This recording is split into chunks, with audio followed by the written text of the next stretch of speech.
Guess what?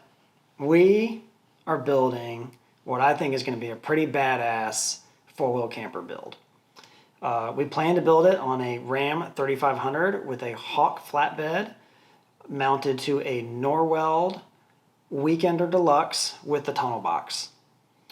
So we thought we might just take a opportunity to walk you through what we plan to do with it, and then we'll continue to kind of update this as we actually get into the build and things start happening, which is not too far away.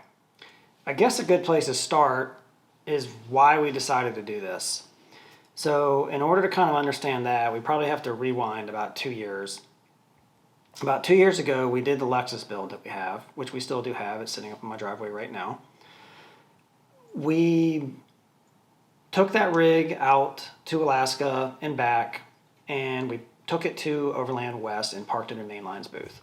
While we were in Mainline's booth, we shared the booth with Mac and Owen from Bound from Nowhere and got to check out their awesome four-wheel camper build. We also happened to be staying right across from the four-wheel campers booth, which really, I don't even know if you'd call it a booth. It was a very large area with lots of four-wheel campers on display, as well as a lot of four-wheel camper owners were parked there. So it gave us a good opportunity to check out the four-wheel campers, and that was kind of our first exposure to really paying attention to them and just kind of seeing just how cool they really were, and to start thinking about, maybe this would be a good build for us to think about doing. So other inspirations. So we've already got this idea in our head that maybe this four-wheel camper thing is pretty cool, something we should think about seeing and doing. We became aware, I can't remember when in 2019 it was, but at some point there was another rig out there that was built on an AEV Prospector. My understanding is it was one of 10 that were initially built by AEV and acquired by a guy named Pete, who put a Hawk flatbed camper on it. And I kind of saw that truck and fell in love with it. Tread Magazine actually did a really cool article on this back in a little bit earlier in 2020, maybe November of 2020 it looks like. So I just thought I would show that to you. You can kind of see the rig we're talking about. So pretty cool rig, single cab, and this was a little bit different than some of the rigs we had seen up to this point, where they were using the crew cabs, which makes for a really long truck. And I like the idea of something maybe a little bit more compact. This thing is going to be huge, so being a little more compact I think would be better and a little more maneuverable. So this was one of the inspirations. Then kind of fast forwarding, we saw that Mule Expeditions came out with their version of this truck, also on a 2500. The difference being the truck that Pete built, the first one I showed you from AEV, is a diesel. The Mule Expedition build is a Hemi, based on a Tradesman's, my understanding, but still basically very similar truck. Again, I just kind of fell in love with it. I think it's a cool build. I love the way it looks, and it's pretty compact for what it is. So these were kind of the main inspirations for what we want to do. And so we're going to basically clone these trucks, but kind of put our own spin on it. So let's talk through the details. I think it probably makes sense to start at the top and work our way down. So probably starting with the camper makes the most sense. Let me walk you through the build configurator on Four Wheel Camper's website and just show you what it was that we bought. So what we've got here is a Hawk flatbed model. You can kind of see what it looks like in its standard form here. What we selected was the smooth aluminum siding. We also chose to go with the awning option. We did not get any camper jacks. There wasn't any reason to for us that we felt. We're never planning to take it off of the rig. We did get the rear wall rack Rotopax mount. We did get the LED exterior lighting package. We also got the rear floodlights. We got the roof rack tracks only installed on the roof. We got the powered roof vent. We also got the extra roof vent. I don't see it listed here on their configurator, but you can get that second vent as powered also. So both of our vents will be powered. we will skip over the solar stuff here because there's a package down at the bottom that shows what we have. Fabric wise, we picked out this Heritage denim fabric. I think it's going to look really nice with the silver spur package that you'll see a little bit further down here.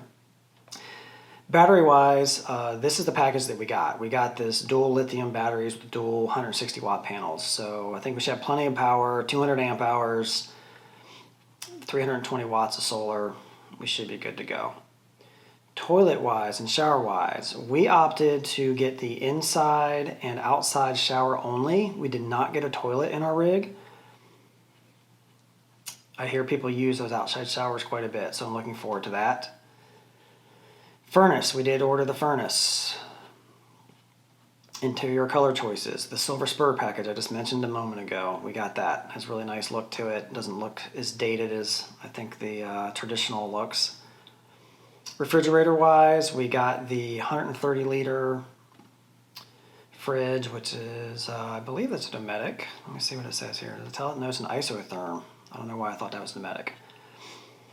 Sinks and stoves, we did get the flush mount glass top sink and stove upgrade, so give us a little bit of extra counter space when we need it. We did not get the steps. We did not get the removable carpet, any of those things. We did get the king bed slide out. We did get the sidewall steps so that we have a way to access the roof if we needed to. We did also get the thermal pack. We did also get the water tank cushion. And as I mentioned before, we did get the Norweld Deluxe Weekender tray with the tunnel box. Here it says the price is $0. I assure you the price is not $0. Toilet wise, this is what we decided to go with for a toilet solution. It's a clean waste portable toilet. So something we can just drag out when we need it. And that way we're not living with a toilet in the camper full time. A lot of people are probably fine with it. I don't know. We felt like it wasn't going to be for us. And I think that is basically all of the options that we selected. So let's move on to the truck.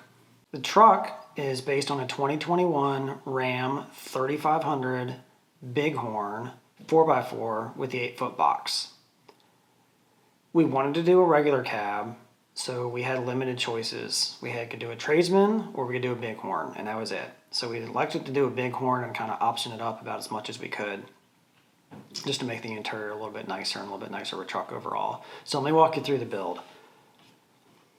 We selected to go with the 6.7 liter i6 Cummins diesel engine.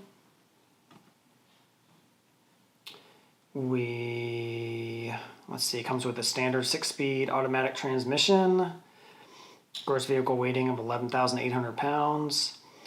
We had to stick with this 373 axle ratio. I would have liked to have gotten the 410, but it wasn't an option, so we are going to have to re-gear. We got the automatic leveling rear edge suspension just to help carry that load a little bit better of the camper and the tray. We also got the dual alternators rated at 440 amps. We got the engine block heater. Package-wise, we got down here at the bottom, we got the level 2 equipment group, which comes with a whole bunch of stuff you can see here, including heated seats and steering wheel. We also added to that the safety group. We added the premium lighting group. We also added the sport appearance package, not necessarily because I wanted the sport appearance package, but because I had to have the sport appearance package to get the seats that we wanted. They only sell it in that configuration. So moving further down, color-wise, we elected to go with this granite crystal metallic color. So it's kind of like a dark grayish color. And we did not get the clearance lights or any of those things. That's a single wheel. And we got the rear sliding window. It's going to be blocked by the tunnel box, but I just thought it might be a good thing to have if we wanted to get some cross ventilation or something in there. I won't be able to see out of it either way. We also got the 2-passenger seating in the black seats, and getting the black seats was what required you to get the package above that I mentioned. You can't get the black seats without that package for some reason. So we will have the bucket seats with the black seats. It's already coming with the 8.4 inch display. That's part of the level 2 equipment group. We did get the premium speaker upgrade. Got to have good sound. And we did get the 115 volt auxiliary power outlet. And there was one more option in here that I missed somewhere. Let me go back up here and see if I can find it. Which was the... Where is it? I don't know where it is. There's a switch group that we also ordered for auxiliary switches. I'm sure it's here. I'm just missing it somehow. But that pretty much wraps up what we are getting with the truck, as far as the truck itself, that we're about to do all sorts of work to. Okay, let's talk about some of the modifications that we're going to be making to this truck. If you're doing a full-size Ram build, AEV is probably one of the places you're going to go look. Is they kind of, I don't know if I want to say they own that market, but I feel like they pretty much own that market. So I've got AEV's website pulled up here. If we kind of move front to back of the vehicle, we are going to be doing their 2019 HD Ram front bumper. We are going to be, suspension-wise, putting the 2019 Ram HD 3-inch dual sport suspension that you see right here. That will also be using the HD high-mark fender flares. Those are a requirement. If you're going to be running 41-inch tires, you have to run the fender flares to make it all fit. Moving down the page here, we will be running the, where are they? I know they're down here somewhere. Here they are. I think it's Katla wheel. I'm not really sure I'm saying that right. I might be butchering it, but we'll be running that wheel, and I believe it's a 10-inch. It's a 17 by 10. Again, that's all set up to run the 41-inch tires. They kind of make all that kit work together. We also are going to be running this Ram hydraulic assist steering hardware kit, and I believe that's going to be mated to a, I want to say it's PSC. I can't remember if that's exactly right, but they make the heavy-duty steering box. It will also be part of what we're doing to upgrade the steering. And I think that is pretty much it from AEV. Since we're talking about all of the AEV goodies that are going to allow us to run a 41-inch tires, I guess we should talk about gears. So this truck is coming from the factory with 373 gears, as I mentioned a minute ago. We are planning to run 4, 5, 6 gears. There seems to be a lot of conflicting information out there on these 5th gen Rams about what we're dealing with in terms of the rear axle. We believe it's an 11.5 inch, so we should be able to source 4, 5, 6 gears for it. But I guess until it shows up, we're not going to know for sure. Like I said, there's a lot of conflicting information out there, so kind of keeping my fingers crossed because that's a key component of being able to make all this work. Tire-wise, we plan to run the IROC radials. I pulled those up here for you to take a look at as well. These massive tires are going to be the ROC 28 and the 41 by 14.5 17. You can see they've got a pretty good max load rating. So there's very few choices out there in terms of 41-inch tires that are going to be able to carry the load that we're going to have. This is one of them. So this is what we're going with. It's going to be a pretty heavy tire. To ensure that those massive tires have the most traction possible, we're going to be running ARB air lockers. So I've just pulled up the ARB website. It's nothing really much to show here, but we're going to be running air lockers. We're running E-lockers in a few of our other rigs. We're running air lockers in the Land Cruiser. I think people have their preferences, but I don't think anybody really ever complains about ARB air lockers. They work quite well. And then mated to that, we're going to be running one of their onboard air compressors, the twin compressor. We're running that in all of our other rigs. It's great for filling up tires, especially tires that large, and it'll have no issues running our lockers as well. Okay, let's talk about lighting.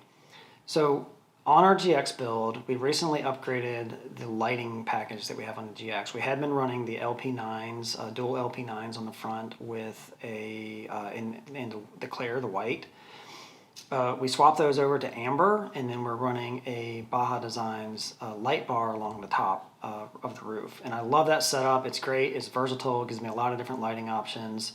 So we're going to run something very similar to that on the Ram here. So I just pulled up the Baja Designs website for you. You can see here we're going to run the S8 LED light bar in the 50-inch in white in a driving combo. And then we plan to run the LP9 Pros in the amber, also the driving combo. And then tying all the lighting and the lockers and all the things that we need to operate together is we're going to be using an S-Pod Bantam, which we are using in the Lexus as well. That's been really great. And we're going to do that with a touchscreen, which is kind of a nice touch. And then in addition to those things, we also will be running the White Knuckle Off-Road Products sliders for the Ram, just to give us a little bit of armament. Winch-wise, mounted to the front AEV bumper that we're selecting, we are going to be using a come-up 16.5 RS winch that I've pulled up here for you to see. And we actually plan to run dual winches on this rig. We have also ordered the same winch in a 16.5 RS for the rear of the rig. We're going to try to fit it. The Mule Expeditions build that I'm sort of looking at as some inspiration is running a rear winch also, but it's only running a 12.5, presumably because they couldn't fit a 16.5. So we may have our work cut out for us trying to make a 16.5 work in the rear, but I'm really hoping we can work it out. If not, I guess we'll have to draw it back to the 12.5, just like that build. In addition to that, maybe let's talk a little bit about fuel. So I've pulled up here the Titan website, and we plan to put a Titan spare tire auxiliary tank in this rig as well. So we should have plenty of range. I think the stock fuel tank is somewhere like 30 to 32 gallons maybe. Don't quote me on that, but somewhere in that neighborhood. And then we'll have this additional 30-gallon reserve. So approaching 60 gallons of fuel should give us a pretty darn decent range in this diesel Cummins. Okay, so I think that about wraps up the overview of the build that we plan to do. Our camper should be here from 4 Wheel Campers about mid-April from what I understand. The truck that we ordered should be here by mid-March. So as soon as the truck shows up, we'll be taking that to Mainline Overland to at least start that part of the build. And then hopefully they'll be done with the build of the truck by the time the camper shows up. And we can get the camper mounted, and I hope we'll be able to hit the road with it May 1st.